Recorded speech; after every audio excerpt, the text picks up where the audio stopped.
Hoy vamos a ver las lecciones históricas de los pueblos escandinavos desde el comienzo hasta la actualidad, sus crisis existenciales en el cine, y nos despedimos de la saga de estos magníficos pueblos.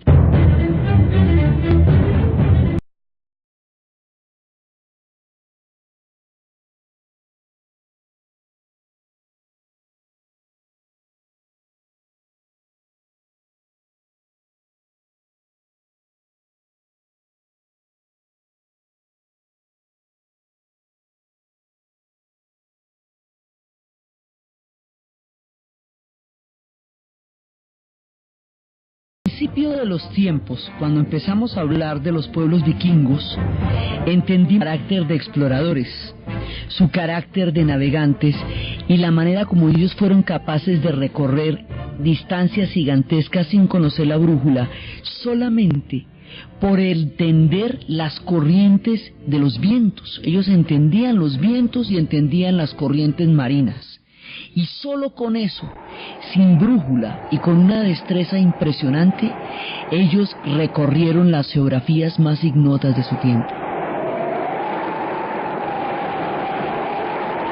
En su tiempo de exploradores, ellos fueron desarrollando toda una nueva técnica de la navegación, que era a través de los barcos ligeros, los barcos que podían surcar lo mismo las profundidades de las olas como aguas de superficie, lo que les permitía navegar igual por lagos que por los fiordos, por ejemplo, que son puntos de los más profundos del planeta. Entonces la primera referencia que nosotros tenemos de ellos es su capacidad de navegar, sus inventos. Cuando ya inventan la vela, ellos duran mucho tiempo entre ellos. Cuando ya inventan la vela, entonces son capaces de surcar los mares.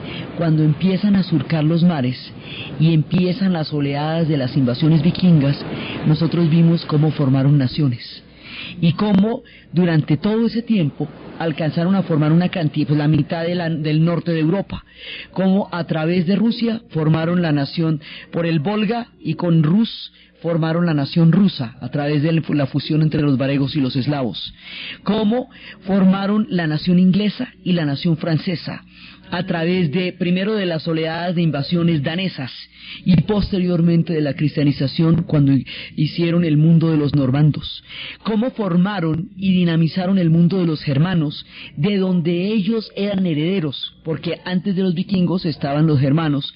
Estos son sus herederos, pero también van a dinamizar y a formar esas naciones germanas. O sea, Holanda también, que tiene un gran rasgo de ellos, y lo que es influidos por el mundo vikingo, aparte de sus propias naciones, Suecia, Noruega, Dinamarca, Finlandia, Islandia, todas esas son naciones de lo que están formando los vikingos. Y por último, la última nación que van a formar, de la que van a formar parte siglos después, va a ser de los Estados Unidos con la Gran Migración. Cuando ya empiecen las enormes migraciones de finales del siglo XIX y comienzos del siglo XX, entonces ellos van a tener una contribución importantísima a la formación de los Estados Unidos de los emigrantes. Pues primero los conocimos como exploradores, luego los conocimos como forjadores de naciones, luego los conocimos como forjadores de instituciones. Entonces, desde el tiempo de los vikingos, desde el tiempo del Althing, que es, digamos, el primer rudimento de lo que va a ser un parlamento, ellos tienen la capacidad de dirimir sus costumbres y los derechos políticos. Ya hemos visto cómo las mujeres de ellos tenían derechos políticos iguales que los hombres, podían debatir, podían pedir el divorcio ante cualquier caso de maltrato, eran mujeres guerreras, arquetípicas de un mundo rudo, donde ellas ocupaban un lugar preponderante y de primera línea. En esas instituciones, de ahí van a salir los parlamentos, las autonomías. Ahí se crea un germen político que va a hacer que cuando estas naciones estén mucho tiempo después bajo la Unión Cálmera al lado de Dinamarca, no se opriman las unas a las otras.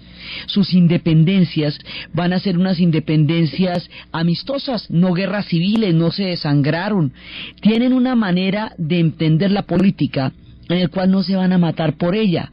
Entonces, cuando se van a enfrentar, los vimos a las guerras religiosas, ellos se enfrentan, para ellos no van a hacer guerras, sino para ellos van a ser toda una mirada a través de la cual el protestantismo va a crear el Estado laico por una parte y la cabeza de la Iglesia por la otra. Entonces ellos van a crear un nivel de instituciones que va a garantizar que siempre tengan una manera de participar en la construcción de la sociedad que ellos tienen, hasta llegar al punto del defensor del pueblo, ya en el siglo XIX, finales del siglo XIX, comienzos del siglo XX, cuando empiezan a ver que hubo un caso de corrupción cuando uno de los reyes se exilió y esto quedó en un vacío de poder.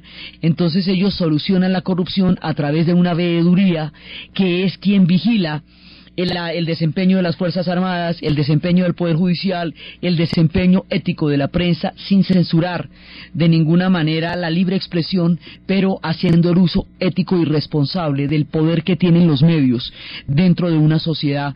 Se inventan la institución del defensor del pueblo, ellos lo llaman el ombudsman. El ombudsman es un veedor, pero es un veedor de la sociedad. Es un tipo elegido por el Parlamento, pero es independiente del Parlamento. Está por encima de todos los poderes porque es el encargado de supervisarlos y es el vocero del pueblo, de la sociedad, los ojos de la sociedad sobre aquellas instituciones en las cuales el poder es tan grande que si se les va la mano o hacen mal uso de él pueden dañar seriamente el funcionamiento de la sociedad. Entonces por eso necesitan un tipo que ronde, lo que llaman que ronde. Entonces desde ahí, cuando se inventan eso, a partir de ahí se van a inventar el Estado benefactor después de la posguerra. Nosotros vimos cómo ellos se inventan el Estado benefactor.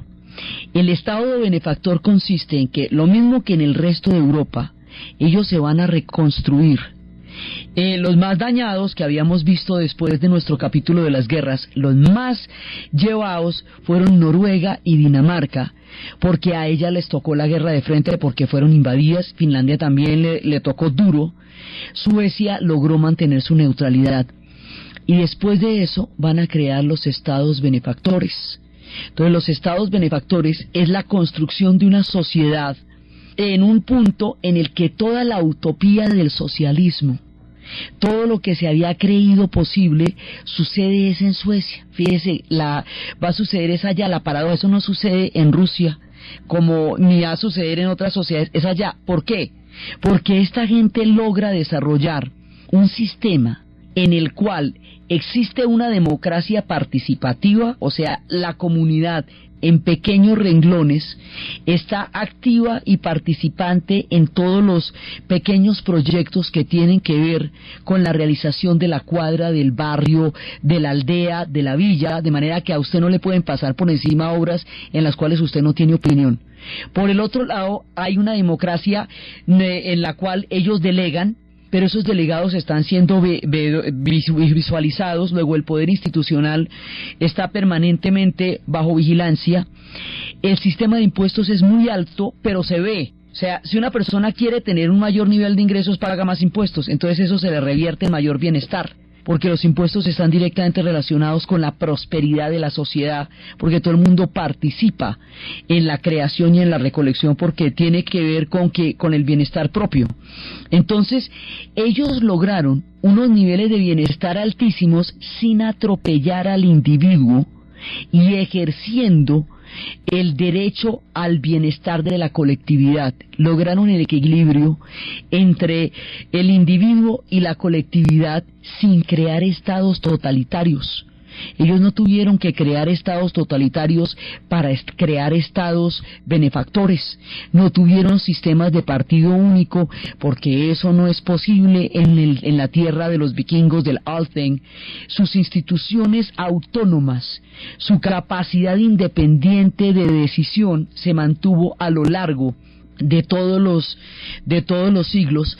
Por esa razón, ellos no van a caer en totalitarismos, ni aún cuando todos estaban sometidos los unos a los otros, como en la Unión Kalmar, cuando los daneses mandaban la parada, los otros estaban bajo el dominio danés, pero no bajo la servidumbre ni bajo la esclavitud de los daneses. Eso no se dio entre ellos. Y cuando los noruegos se van a independizar de Suecia, es un plebiscito que hacen en 1905, un acuerdo entre caballeros. Ellos logran la manera de que la institucionalidad sea más fuerte que el conflicto. Y eso viene desde las épocas del dios Tyr, que por la observancia de la ley perdió la mano a manos del lobo Fenrir, ¿se acuerdan? Porque era una manera de garantizar, era un sacrificio que había hecho por la observancia de la ley. Entonces, de ellos, las lecciones institucionales nos dice que el fin no justifica los medios, que para lograr el bienestar de una sociedad no hay que oprimirla, ni hay que pincharla, ni hay que acabar con sus derechos individuales, que para protegerla. No, todo lo contrario, la protegen desde la libertad. La mayor protección que tienen los estados escandinavos es que son libres, y es desde esa libertad que ellos se protegen, desde su capacidad para dirimir y para debatir, para participar y para delegar, que ellos pueden tener posiciones totalmente autónomas e independientes. Esas posiciones les han permitido no tener pelos en la lengua para denunciar las atrocidades y los atropellos que se han dado en el mundo, como en la época de la guerra de Vietnam o en las dictaduras. Eso durante la Guerra Fría les va a dar a ellos una independencia, aun cuando habíamos visto a ellos les están dando el plan Marshall. Aún entonces, o sea, no, digamos, podría ser que estaban pateando la lonchera, porque los Estados Unidos le está dando el billete para reconstrucción y ellos dicen lo que están haciendo en Vietnam está mal hecho. Aunque lo hagan los que nos estén dando el billete, está mal hecho. Lo que pasó con Salvador Allende, mal hecho. Un golpe de Estado como el que se dio en Chile frustra un proceso democrático en América Latina y aboca a estos continentes hacia una política de dictaduras, dijeron los suecos en su momento, y abrieron una política de refugiados amplísima, donde ríos de chilenos, argentinos y uruguayos llegaron a Suecia. Sus condiciones de democracia y la consecuencia política entre su democracia interior y su democracia exterior hacen que la opresión de muchos pueblos sea visible. Así conoceremos el drama de los kurdos, mucho antes de que fueran políticamente útiles en tiempos de Hussein. Conoceremos el drama de los kurdos, conoceremos el drama de muchos pueblos perseguidos que solo allá tienen una voz ante el mundo. Eso es una parte fundamental de cómo ellos, la misma autonomía y la misma capacidad de decisión que exigen y tienen para sí, exigen para los otros pueblos. Ellos piden que en el mundo haya los derechos que ellos han conquistado a lo largo de su tiempo, y eso los diferencia casi que del resto del planeta, porque en el resto del planeta el cura predica pero no aplica. Aquí ellos no tienen una doble agenda con eso. Si ellos son libres por dentro, los demás pueblos deben tenerlos, y eso es una diferencia fundamental en la geopolítica que difícilmente se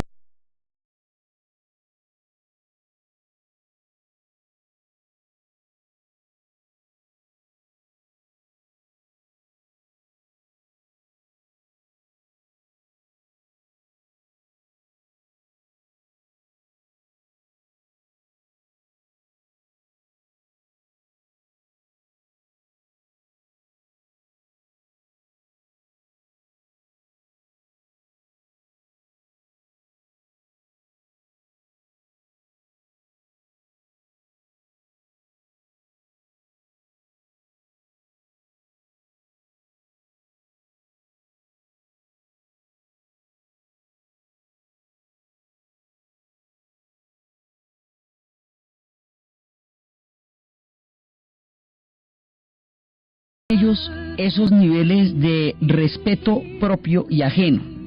Lo aprendieron porque les tocaron todas las influencias de la hegemonía del Báltico, les tocaron todas las disputas de poder, cuando se meten con los europeos, cuando los vikingos se asientan, se cristianizan, cuando entran a formar parte de la historia europea, empiezan a meterse con las guerras y se dan cuenta después de la guerra de los 30 años de la Gran Guerra del Norte por el dominio del Báltico y de las guerras napoleónicas, se van a dar cuenta que es tanto el vaivén de los bandos que finalmente las causas son efímeras. Los bandos varían de una guerra a otra de una manera increíblemente caprichosa. Los más grandes enemigos de la guerra pasada son parceros en la siguiente, lo cual convierte la cosa en una farsa, pero en una farsa muy cruel, pues mucha gente muere para que después queden regios. Entonces, ellos ven que hay una banalidad y una volubilidad en la geopolítica, que los enemigos acérrimos de hoy son los grandes camaradas de mañana, y los grandes parceros de hoy son los enemigos acérrimos de mañana, y en cualquier momento se va a voltear la torta, pero que lo que sí es una constante es la muerte, que se pierde mucho tiempo de destrucción en las guerras, porque el tiempo de guerras es tiempo perdido. Ese no es un tiempo chévere, porque ahí no se construye nada, ahí no se crean sociedades, sino que se crean es heridas, y se crean es odios, y se crean es rencores. El tiempo de guerra es un tiempo de gestación de los espíritus del odio, y eso para después, para conjurarlo y para volver a todo el mundo para su casa y para que se vuelvan a saludar a los vecinos, siempre es un camello, y toca reconstruir todo lo que han construido, todo lo que han destruido, otra vez a levantar el puente, otra vez a levantar la ventana, otra vez a poner el vidrio. Se pierde mucho tiempo, es un ciclo absurdo meterse en las guerras, y cuando las guerras son prolongadas como la de los 30 años, pues ahí sí se vuelven hartísimas, porque pierden todo sentido. 2 generaciones metidas en el mismo conflicto, ya la segunda no entiende ni para qué. Cuando ellos aprenden que la hegemonía del Báltico es un peligro permanente, que si no arrancan unas potencias de un lado, arrancan del otro, cuando ellos entienden cómo está de unida su suerte a la de Lituania, Letonia y Estonia, que también han sido un ping-pong del Báltico, como Alsacia y Lorena lo fueron de Francia y lo fueron de Alemania, pues estos se los han repartido entre todo el mundo. Cuando entienden que si no es Alemania y la Unión Soviética, o las dos al tiempo, deciden, después de las guerras napoleónicas, la neutralidad. Y la neutralidad ante la futilidad de la guerra, ante la tontería inherente de la guerra. Entonces ellos comprenden en una perspectiva amplia que la guerra en sí misma es bastante absurda, y que comprometer generaciones enteras de pueblos a una matazón que rápidamente se olvida por qué, no tiene sentido para ellos. Entonces deciden la neutralidad. Hay 2 espacios de neutralidad en Europa. Uno es Escandinavia en su conjunto y el otro es Suiza. Suiza porque está compuesta por 2 países, ella está compuesta por franceses y por alemanes, y como los franceses y los alemanes se han matado con tanta gana, no solamente durante 300 años, sino durante 2 guerras mundiales, si los suizos se pusieran a tomar partido por el uno o por el otro, se desintegrarían. Lo curioso es que son inclusive los pueblos más belicosos los que optan por la neutralidad en la guerra, porque los ejércitos suizos llegaron a ser tan bravos que son la guardia del Vaticano por feroces. Y los vikingos, ¿cómo le parece? Eran unas alajitas. ¿Se acuerda cómo asolaron Europa, cómo aterrorizaron a todo el mundo? Aparecía un barco de esos con un mascarón de proa y todo el mundo a perderse, cómo los franceses tuvieron que darle un parche grande en la Normandía para que no se les aparecieran más vikingos por el Sena.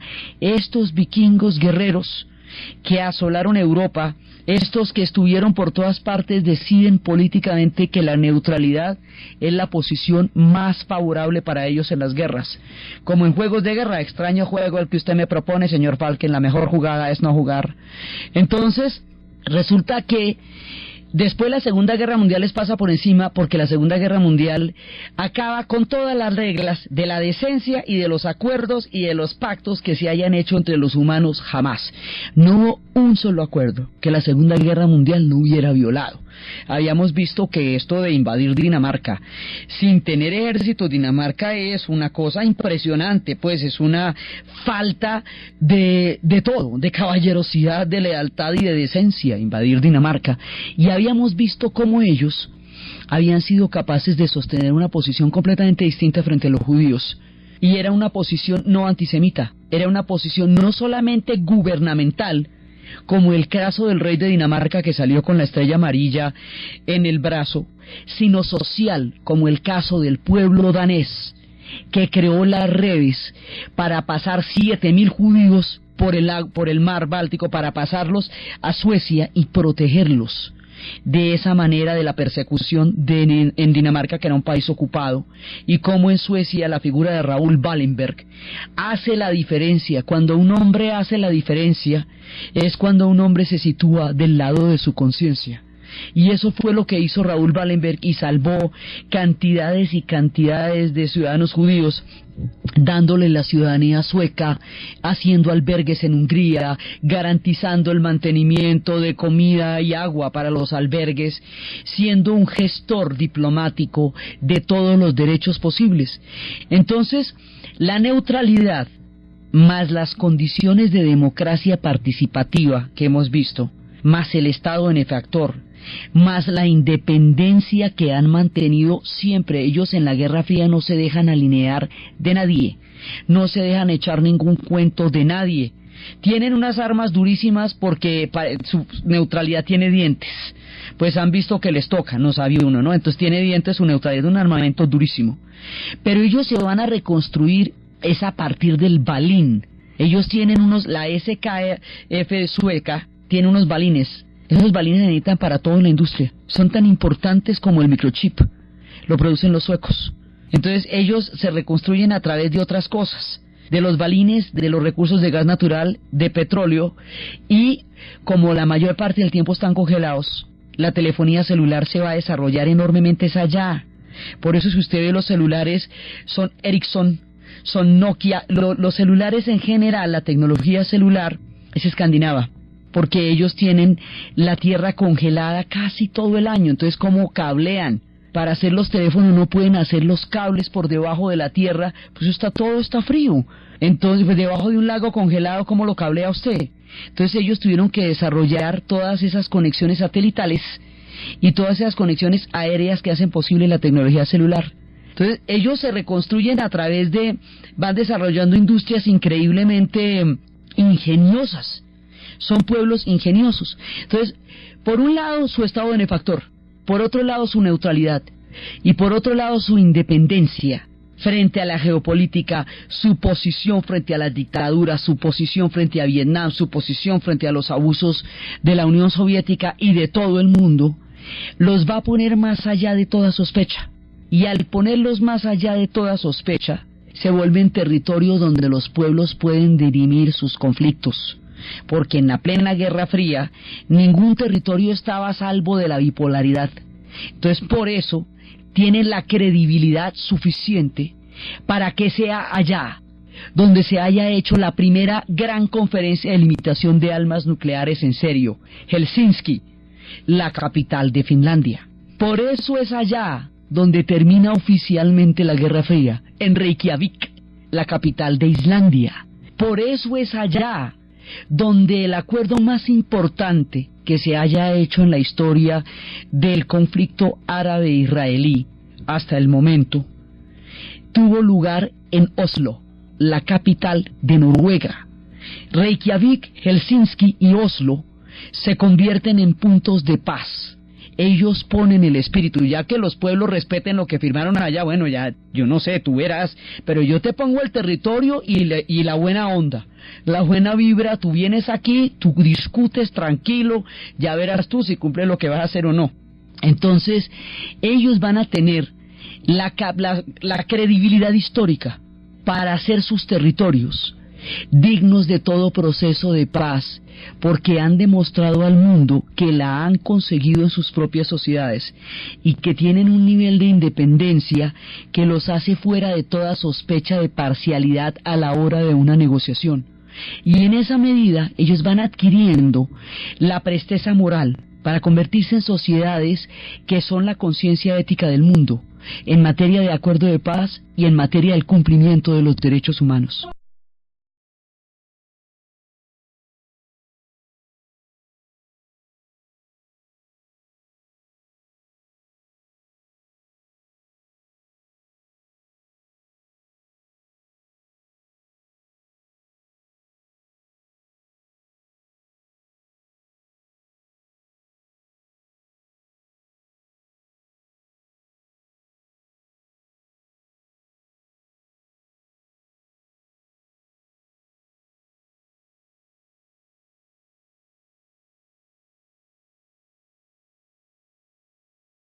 visto cómo por estas mismas tendencias son capaces de reconocer lo más enaltecedor del espíritu humano, y que eso era el premio Nobel, como una compensación kármica al invento de la dinamita que había tenido tanta repercusión en las obras públicas, pero que había sido utilizado también en las guerras de una manera terrible. Es cuando Alfred Nobel decide enmendar lo que él considera un karma terrible a través del reconocimiento a lo mejor del espíritu humano, y habíamos hablado qué implicaba ese reconocimiento y a quienes habían llamado para hacernos caer en cuenta que hay gente que contribuye al bienestar y a la mejoría del planeta en su conjunto. También son estos pueblos el escenario de la última gran batalla entre los dioses de las antiguas religiones y la llegada del cristianismo, y que en últimas no terminan haciendo una gran batalla porque su espíritu es capaz de entender de una manera positiva el fin de una era y el comienzo de la otra. Ellos son muy adaptables. Ellos entienden cuando un tiempo terminó.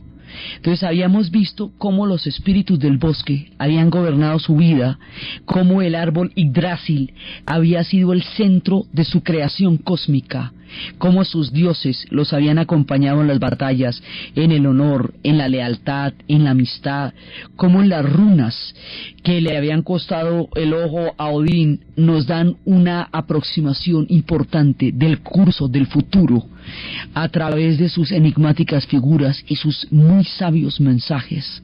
Habíamos visto cómo habían dirimido conflictos de grandes lealtades y de justicia a través del martillo de Thor, de sabiduría a través del espíritu de Odín, de una picardía que termina siendo en últimas maligna a través de las aventuras de Loki.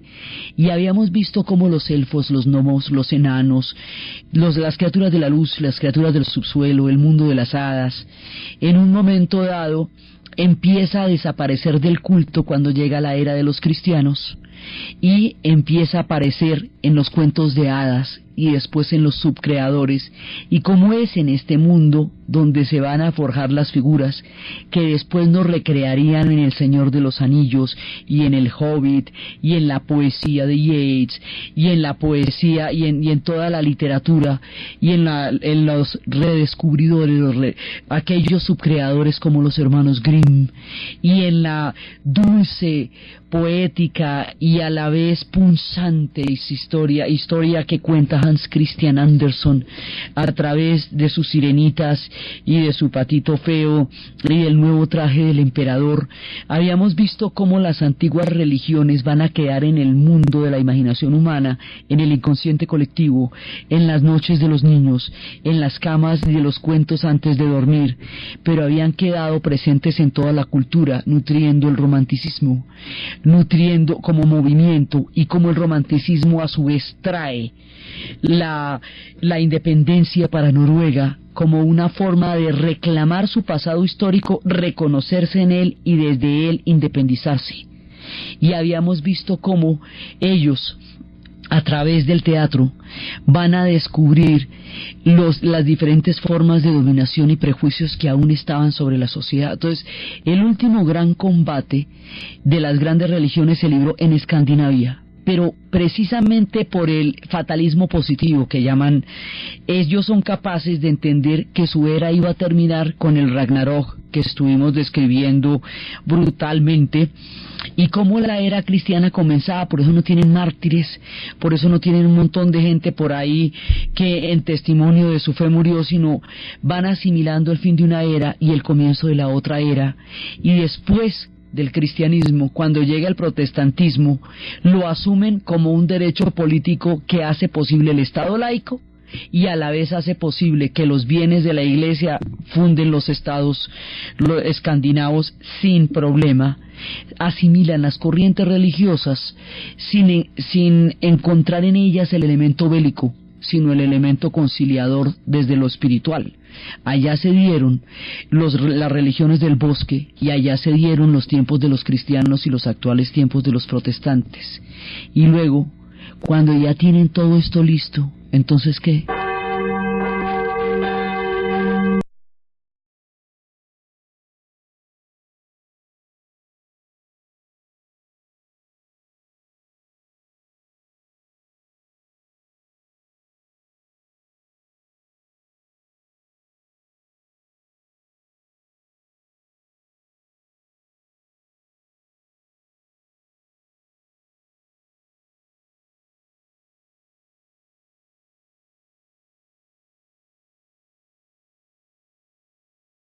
los problemas fundamentales de las sociedades, cuando entendieron que era más fácil ponerse de acuerdo y trabajar juntos que robarse todos con todos y destruir los erarios públicos, y fueron capaces de crear sociedades sobre la base de la honestidad, la convivencia y el trabajo conjunto, cuando entendieron el sentido común en la política, cuando entendieron las diferentes formas de dominación del espíritu y aprendieron a combatirlas con todos sus prejuicios, cuando entendieron la neutralidad y su valor para la construcción de las sociedades, cuando entendieron el pacifismo, cuando entendieron todas las verdades históricas y solucionan problemas que la mayoría de las sociedades no han solucionado. Esta gente, digamos, no solamente tiene soluciones muy originales para todo, como hemos visto a lo largo de la saga, sino que además ya ha resuelto la mayoría de los conflictos que las sociedades todavía no tienen claro y están por resolver. Entonces, ¿qué pasa ahí? Que empiezan a plantearse el drama de la existencia, porque ya todo lo demás está resuelto. Ya comen, tienen educación, tienen salud, aprendieron a controlar el frío, pasaron las hambrunas, mejor dicho, ya pasaron por todas, ya y fueron y volvieron. Entonces ahora queda la pregunta por la existencia y por el sentido de la vida, que eso es lo que tiene que preguntar uno cuando ya pasó toda esa vuelta. Entonces, ¿qué van a hacer con eso? Tempranamente Søren Kierkegaard se había preguntado por el sentido de la vida, pero ahí todavía faltaba trecho por hacer. Y entonces todavía esa pregunta no permeó la sociedad, pero luego ya, cuando todo se resuelve, viene primero el teatro como gran anticipador, y el teatro actualmente, digamos, es una fuerza fundamental de la cultura de ellos. Y habíamos visto cómo Ibsen, desde Noruega, que entre otras cosas en el 2006 cumplió 100 años de muerto, Ibsen va a ser aquel que devele los prejuicios, las apariencias y la dominación en la vida cotidiana, y en el caso de las mujeres habíamos visto eso también. O sea que hay una serie de anticipadores, que también hubo tipos como Sjöberg hubo tipos como Strindberg, que fueron capaces de crear esquemas teatrales y empezar a crear esquemas cinematográficos. Pero el que va a plasmar la pregunta por la existencia en una sociedad que ya ha resuelto casi todos los conflictos humanos va a ser el gran Ingmar Bergman. Este hombre va a hacer un cine que para nosotros puede resultar difícil de ver, puede resultar lento, puede resultar pesado, pero es que corresponde a los espíritus de lo que ellos se preguntan en el mundo. Son historias donde se preguntan por la realidad de las relaciones de pareja en escenas de la vida conyugal, donde se preguntan por la vida y la muerte en el séptimo sello, donde la muerte juega ajedrez con otro personaje en plena Edad Media. Son historias un poco esperanzadoras como la de Juventud Divino Tesoro, son historias brutales como las de Persona o Susurros, Gritos y Susurros, o historias que develan un profundo dolor como Cara a Cara. Son esos ojos enormes y verdes de Lee Bullman, sí, mirando con ese cabello rubio la existencia en su vacío, en su conjunto y en su tragedia. Son historias de niños metidos en unas educaciones de una severidad que les rompen el alma, como Fanny y Alexander. Son historias en las cuales nos mostró la profundidad del alma humana.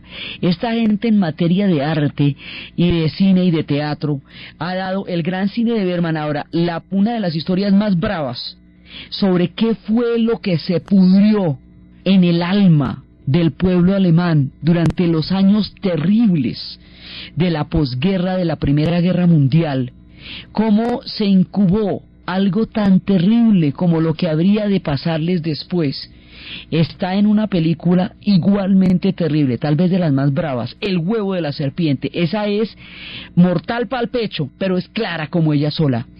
Ahí está David Carradine y está Lee Bullman, y contando qué es lo que va pasando en una sociedad tan maltratada que empieza a incubarse toda clase de demonios a través de los experimentos y a través de la miseria. Dos seres completamente enfrentados en la carencia y en la miseria, tanto física, alimenticia como humana. Esta es una película para ver en doble con La noche de las narices frías, pero vale la pena verla porque es, digamos, muy clara de qué fue lo que pasó en el alma para que se dieran ese tipo de demonios.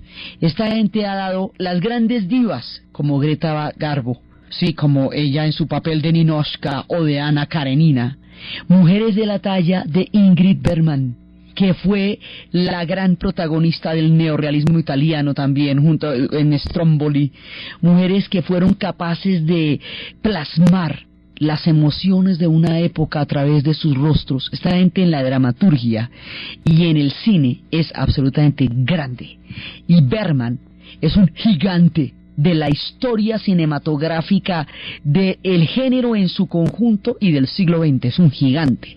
Y después de Bergman, cuando ya todos hemos visto sus ciclos de cine y todo eso, varias veces en las cinematecas, muchas veces, cuando ya han pasado esos fríos paisajes, esas heladas en el alma, va a haber un revolcón en el cine, una revolución en el cine, una sacudida poderosa, una dinamización en el séptimo arte que llega de esas tierras.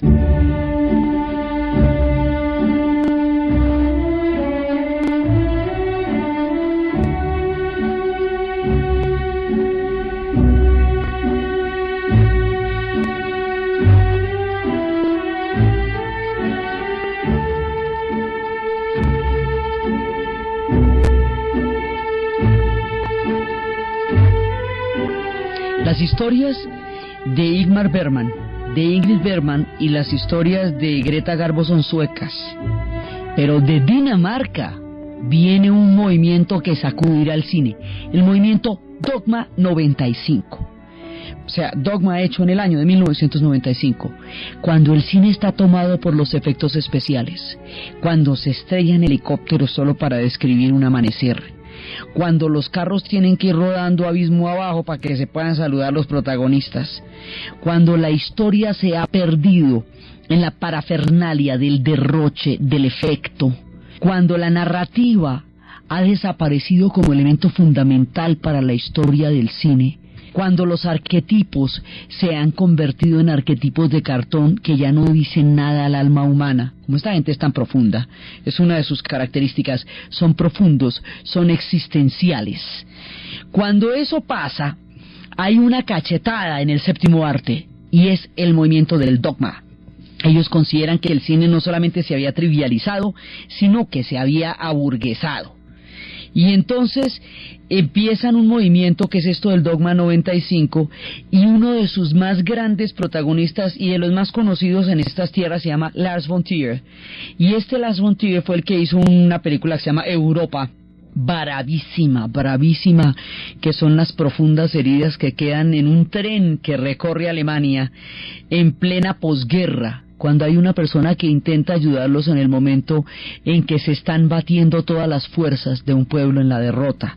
Es una cosa muy fuerte. También él va a ser la bailarina en la oscuridad, bailando en la oscuridad, que es el experimento con Björn, sobre esta mujer ciega que va a empezar que va a tener una deuda para poder sacar adelante a su hijo, y termina metida en un crimen con la más increíble ingenuidad, con la más increíble inocencia, y los tribunales la van a condenar desde la más perversa arbitrariedad.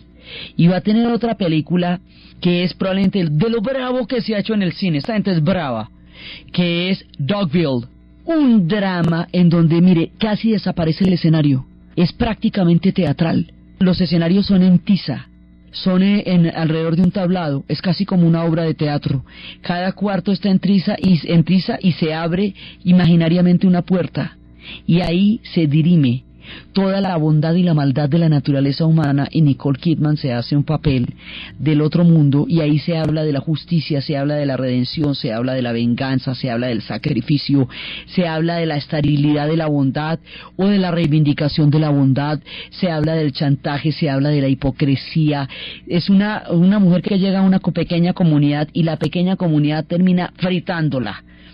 Y ella lo que quiere es ser buena con todo el mundo y ser chévere con todo el mundo, y esa bondad es utilizada desde los más motivos, los perversos motivos, desde los intereses más mezquinos, para trapearla por entre las almas de todos los demás. Y ella tiene un hombre que la ama, y ese es el que más la traiciona y ese es el que más la entrega. Entonces es una historia, un drama psicológico, es parte de una trilogía. Están filmando la segunda y la tercera parte, pero esto es una cosa además en crescendo. Eso tiene diferentes actos y al principio empieza como un trato muy amable y eso va develando su verdadera naturaleza a lo largo de las diferentes escenas, pero rompe con el esquema del cine de una manera impresionante. Entonces, ¿qué es lo que pasa aquí? Ellos van a hacer un juramento, esto es de una seriedad, van a hacer un juramento para reformar el cine. Ese juramento lo llaman el voto de castidad. Es su rebelión contra el cine burgués, contra el cine individualista, contra el cine de efectos, contra el cine superficial, contra el cine trivial. Y el voto de castidad tiene los siguientes. Esto es un juramento. Juro que me someteré a las siguientes reglas establecidas y confirmadas por el primero. El rodaje debe realizarse en exteriores. Accesorios y decorados no pueden ser introducidos. Si se necesita uno hay que ir al lugar donde exista, pero no hay que crearlo artificialmente. Segundo, el sonido no debe ser producido por separado de las imágenes y viceversa. Tiene que ser sonido ambiente, salvo que se presente en el rodaje de la escena. Tercero, la cámara debe sostenerse en la mano. Cualquier movimiento conseguido con la mano está autorizado, o sea, se elimina el trípode. De esa manera la cámara va siguiendo los sentimientos. La película tiene que ser en color. La iluminación especial no es aceptada. O sea, si hay poca luz, la escena debe ser cortada o puede ser montada sobre luz de cámara. Los trucajes y los filtros están prohibidos. Las películas no deben contener ninguna acción superficial, muertos, armas, en ningún caso. Los estreñones aquí, las persecuciones de parqueadero, olvídate, están out. Los cambios temporales y geográficos están prohibidos, es decir, que la película sucede aquí y ahora, en tiempo real. La película de género no son válidas, el formato de las películas es de 35 milímetros y el director no debe aparecer en los créditos. Además, juro que como director me abstendré de todo gusto personal. Ya no soy un artista, juro que me abstendré de crear una obra porque considero que el instante es mucho más importante que la totalidad. Mi fin supremo será hacer que la verdad salga de mis personajes y del cuadro de la acción. Juro hacer esto por todos los medios posibles y al precio del buen gusto y del tipo de consideraciones estéticas. Así pronuncio mi voto de castidad. Copenhague, lunes 13 de marzo de 1995. En nombre de Dogma 95. Esto es así de serio. O sea, esto es un compromiso con el séptimo arte, desde lo que ellos consideran un principio fundamental de la honestidad en el cine, que como ya hemos visto es un hilo conductor del arte de ellos. Siempre se comprometen desde la más profunda honestidad y desde lo que ellos consideran que es la recuperación de lo profundo. Entonces el Dogma 95 es todo un movimiento. Aquí han llegado algunas películas como Celebración, como Felicidad. Aquí algunos de los directores se han conocido. Es un movimiento muchísimo más amplio de lo que hemos visto acá, pero bueno, ya estamos acostumbrados a esas cosas. Sin embargo, es una manera como ellos actualmente nos dicen que quieren volver a la esencia de lo que ellos consideran que es fundamental en el cine, que quieren el cine más allá de los arquetipos. Eso es una reacción también muy fuerte a una época tan trivial, a una época en donde dejaron de narrarse cosas que verdaderamente importaran y que verdaderamente conmovieran el espíritu humano, y empezaron a hacerse películas en serie, cada una más banal que la siguiente, no porque el cine no sea entretenimiento, sino porque el cine tiene que hablarle al espíritu. El arte escandinavo le habla al espíritu. Las obras de Ibsen le hablan a la dominación de su tiempo. Las obras de Grieg recopilan lo más profundo de la música. Ellos son fundamentalmente recopiladores de la profundidad del alma humana en todas sus manifestaciones, y este movimiento del Dogma 95 está en perfecta consonancia con el espíritu escandinavo. Periódicamente se renuevan.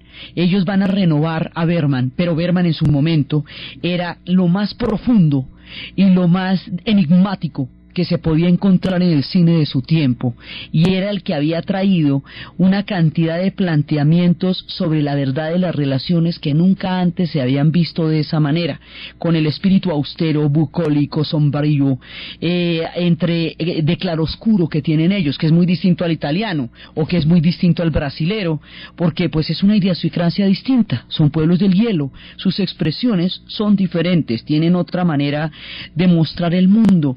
Ellos son fundamentalmente existenciales, y hubo una época en que en Suecia se registró el índice más alto de suicidios, lo que a todo el mundo le paró los pelos, porque decía, bueno, pero si lo tienen todo y lo consiguieron todo, entonces ¿qué pasa? Que cuando desaparecen los problemas desaparece la razón de la existencia humana. Bueno, esa pregunta queda en el aire, no se ha contestado todavía, porque digamos ellos van adelante en muchas cosas del resto de las sociedades y enfrentan ahora cosas que las sociedades enfrentarán después, probablemente si llegaran alguna vez a esos niveles, pero desde la existencia misma, desde la ética y desde la profundidad del espíritu humano, ellos hablan. Ellos hablan en películas dulces como Frida con el corazón en la mano. Ellos hablan en la formulación del miedo a la libertad de Fromm. Es una película de una niña adolescente que quiere entender el mundo y quiere que su mamá se enamore, sus padres se vuelvan a juntar a partir de la lectura del miedo de la libertad de Erich Fromm. Digamos, son personajes que van creando a partir de lecturas muy profundas una visión del mundo. Y este movimiento del dogma es un movimiento radical, además se llama dogma, digamos, para que no pensemos que no es dogmático. Sí, es un movimiento dogmático y es un movimiento, digamos, muy radical, pero es su manera de revolver la sopa del cine y mostrarlo de una manera vigorosa, en su novedad y en su originalidad y en su retorno a lo más esencial, que es la historia misma del cine. Entonces, ellos nos van trayendo espíritus muy distintos, tienen unas maneras de narrar y de ver el mundo completamente diferentes, tienen unas formas de entender la historia, la misma historia la entienden de una manera distinta, de solucionar los conflictos de una manera completamente diferente, tienen una manera de ver el mundo que es bastante interesante, y no solamente interesante, sino que vale la pena aprender de muchísimos de los caminos que estos pueblos han sido capaces de recorrer. Este cine que ellos hacen es un cine de bajísimo presupuesto, este cine del dogma, porque no se trata de hacer grandes superproducciones, porque no se necesitan millones de dólares para que la película sea taquillera, sino contar una buena historia bien contada. Eso va en contravía de la industria del cine como entretenimiento, y es evidentemente una crítica radical a esa tendencia del cine, lo que ellos dicen. Nosotros no vamos a hacer un cine para que la gente se entretenga con efectos especiales, porque no consideramos que eso sea cine, eso ya es otra cosa, eso es una recreación visual a través de estrellones de carros, pero ahí no le están contando a usted como por ejemplo ningún cuento. Entonces ellos se rebelan contra eso, como Bergman en su momento se rebeló contra toda superficialidad a través de esas historias tan perturbadoras y tan profundas que llegó a contar, como Dogville se nos convierte en un arquetipo de las relaciones humanas, desde toda su dualidad y desde sus formas más bellas hasta sus formas más terribles, y cómo habla hasta de la redención de todo. Dogville es un tratado de las pasiones humanas, de los sentimientos y de los sentidos de los actos que hacen las personas, de lo más serio y de lo más profundo que uno se puede imaginar, y es perturbador, del todo perturbador. Los mismos actores decían que la filmación de esa película había sido traumática, porque habían sido sometidos a las mismas angustias que sus personajes son capaces de reproducir. Entonces su arte es un arte difícil, no es un arte, digamos, ligero, ni es un arte de entretenimiento, porque esa no es la naturaleza de ellos. Ellos son seres de profundidad y de penumbra, de aislamiento y de reflexión, de introspección y de mirada. Son seres profundamente honestos, con un sentido de la política totalmente comunitario y ético, con un sentido de la verdad fundamental y primordial dentro de sus sociedades. Y por todo esto, por sus instituciones políticas, por sus legados religiosos, por todas las religiones del bosque que nos han dado tanta iluminación sobre el espíritu humano, por toda la capacidad que tuvieron para generar culturas, para dinamizar la historia de los pueblos, por las lecciones de dignidad que nos dieron en los tiempos más oscuros de la Segunda Guerra Mundial, por la independencia con que han mantenido sus puntos de vista en los días en que la independencia era lo más complicado, por ser territorios de paz para los pueblos que están buscando afanosamente la luz al final del túnel, por todas esas enseñanzas históricas de dignidad, sentido común, honestidad, profundidad, y por toda la manera como ellos han entendido y narrado su historia, hemos emprendido toda esta saga para contar la historia de los vikingos que se volverían escandinavos, y hemos aprendido con todo cariño y con toda dulzura la grandeza de estos pueblos, de cuya historia se sabe tan poco, pero de la que hay tantísimo que aprender. Con esto terminamos la saga de los vikingos y de los pueblos escandinavos. Abandonamos las tierras de los hielos, abandonamos los fiordos y los lagos, la península, las tierras de Eric el Rojo, abandonamos esos mares bravíos, esos mares del norte, esos mares bálticos, esas historias y esas sagas que entretuvieron a la gente durante los largos inviernos. Abandonamos estas historias de supervivencia, sentido común y sabiduría para dirigirnos a otros horizontes, dejando atrás al magnífico pueblo de Escandinavia. Entonces, desde los espacios de la profundidad psicológica, de la innovación en la historia, de los espíritus más éticos, de Thor y de Odín, del defensor del pueblo, del ombudsman, del premio Nobel, de la dignidad de los daneses durante la guerra, del cine de Lars von Trier y el Dogma 95, de las historias de Ingmar Bergman y su séptimo sello jugando con la muerte, de la neutralidad de estos pueblos donde se han hecho los acuerdos de paz más trascendentales, de sus emigrantes, de sus hielos, de sus historias sombrías y luminosas a la vez, en la narración de Ana Uribe, en la producción Ernesto Díaz, y para ustedes feliz domingo.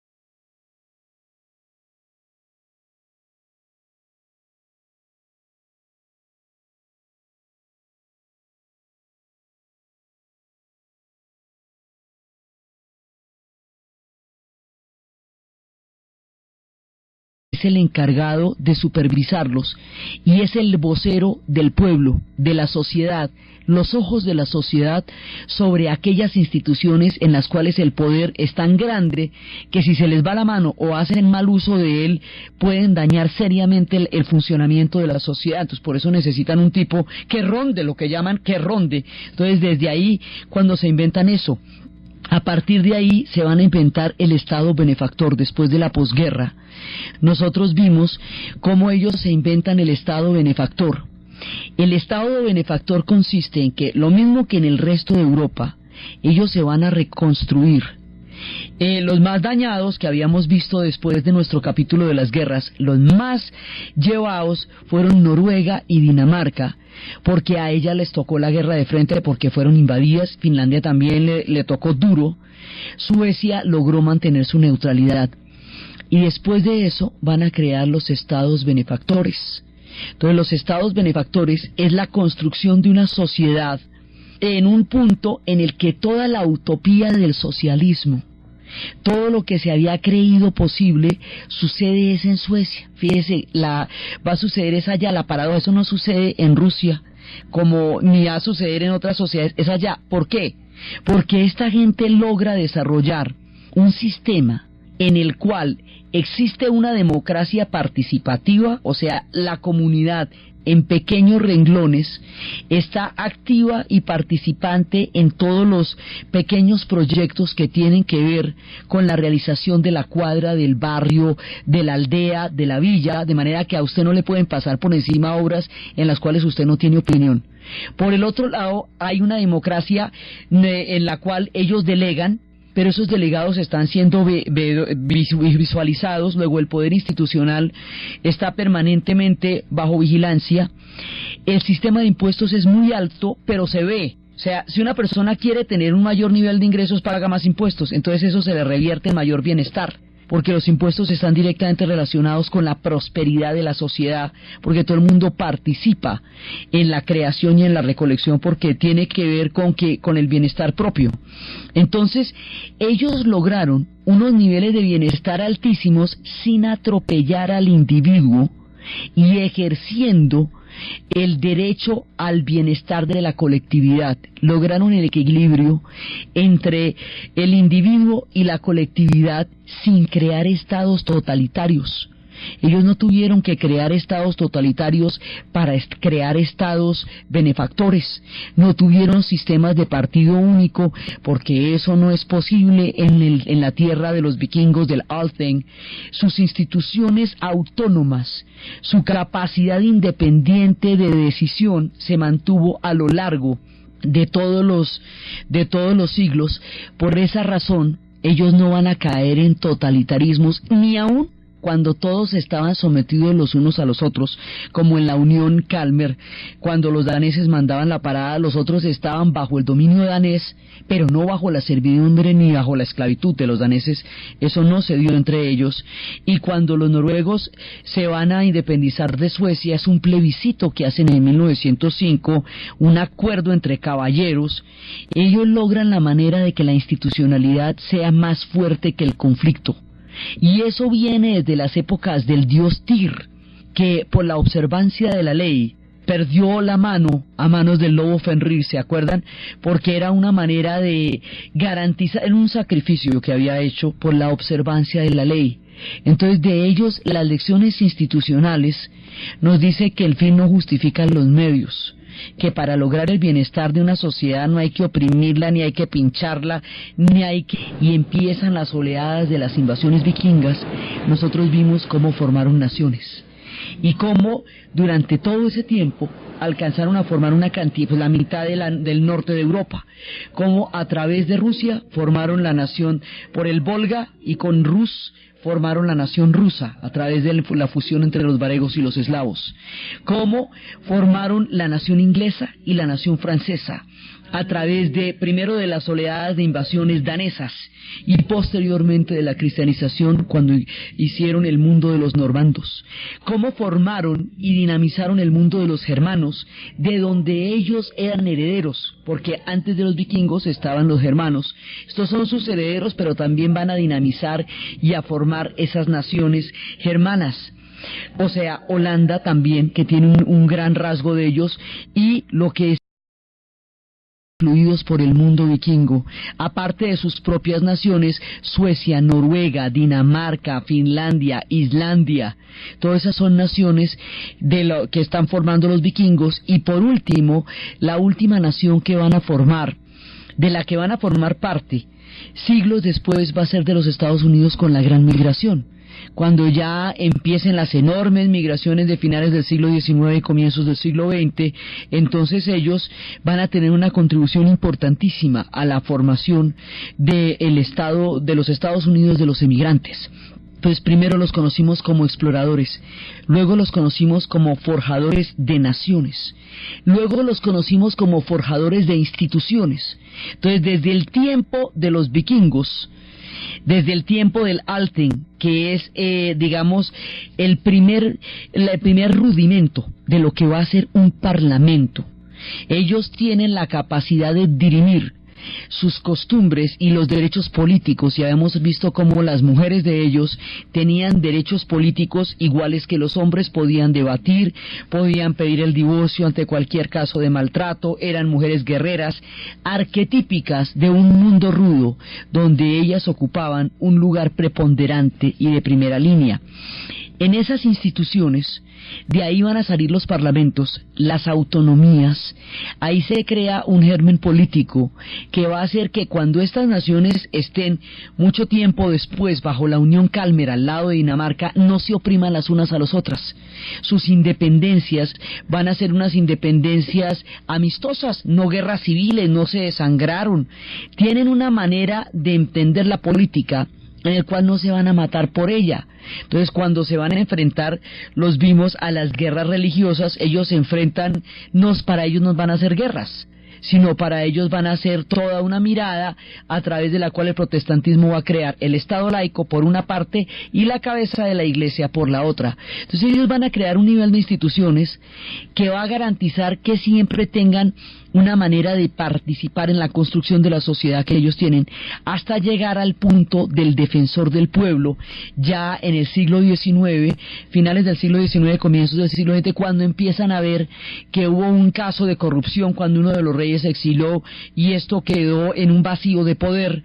Entonces ellos solucionan la corrupción a través de una veeduría que es quien vigila el desempeño de las Fuerzas Armadas, el desempeño del Poder Judicial, el desempeño ético de la prensa, sin censurar de ninguna manera la libre expresión, pero haciendo el uso ético y responsable del poder que tienen los medios dentro de una sociedad. Se inventa la institución del defensor del pueblo, ellos lo llaman el ombudsman. El ombudsman es un veedor, pero es un veedor de la sociedad. Es un tipo elegido por el Parlamento, pero es independiente del Parlamento.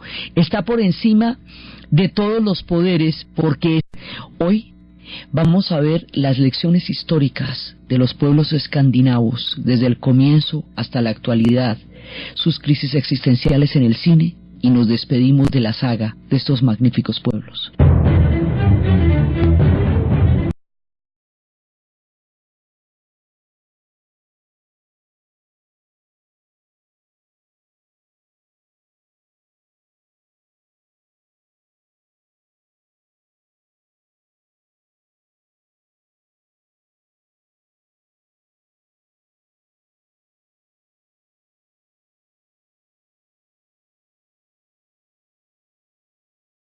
Al principio de los tiempos, cuando empezamos a hablar de los pueblos vikingos, entendí su carácter de exploradores, su carácter de navegantes y la manera como ellos fueron capaces de recorrer distancias gigantescas sin conocer la brújula, solamente por entender las corrientes de los vientos. Ellos entendían los vientos y entendían las corrientes marinas.